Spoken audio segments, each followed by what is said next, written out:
La question santé. La question santé, c'est avec le docteur Lemoine, qui nous a donc rejoint un petit peu plus tôt que prévu ce matin. Bonjour Jean-François. Rebonjour. Le New York Times vient de révéler les résultats d'une étude scientifique sur le dopage dans le monde de l'athlétisme. Alors Jean-François, curieusement, cette étude n'a pas été très reprise. Il faut dire que ces révélations sont purement et simplement explosives. Oui, les chiffres sont très impressionnants. Cette étude a été commandée, il faut savoir, par l'Agence mondiale antidopage, l'AMA, à une équipe de chercheurs, et elle révèle que 29% des athlètes ayant participé aux mondiaux d'athlétisme de 2011 à Daegu, en Corée, déclarent avoir utilisé un produit ou une méthode dopante en connaissance de cause ces 12 derniers mois. Plus même, le même questionnaire proposé aux athlètes participant aux Jeux Pan-Arabes de Doha, et là, le taux est monté à 45%. Et ça, c'est vrai que c'est nouveau parce que les chiffres dont on disposait avant étaient bien inférieurs. Rien à voir, ces chiffres tranchent en effet avec les 2% de résultats positifs décelés par l'Agence mondiale antidopage en 2010. On était loin du compte.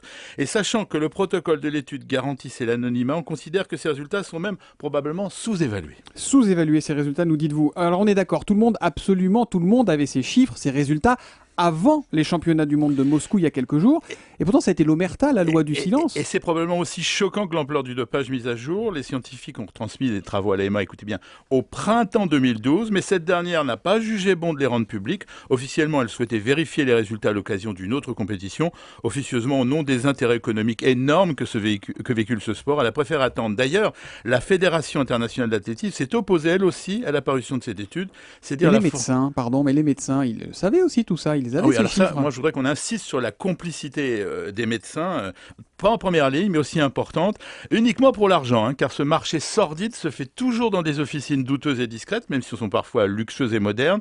Ne vous y trompez pas Thomas, pour être dopé, il faut des complicités médicales, et tant que les docteurs Mabuse existeront, le dopage aura une tête d'avance sur la lutte, car c'est pas raisonnable de les détailler ici, mais le monde médical bruit sans arrêt d'essais de produits magiques qui décuplent les forces en diminuant notablement la souffrance. Au 39-21 sur notre répondeur, une question de Jacques. Le cyclisme n'est donc pas forcément le vilain canard des sports, comme on a tendance à le caricaturer. Oui, pour une fois, Julie, les adeptes vont être contents. Ces résultats montrent qu'il n'est pas le seul à être touché par le dopage. En 98, le décès de la sprinteuse américaine Florence Griffith Joyner à 38 ans d'une attaque cérébrale durant son sommeil avait déjà alerté l'opinion publique. En 2001, c'est l'ancien recordman du monde du 10 000, Richard Chelimo, qui meurt à 29 ans d'un cancer du cerveau.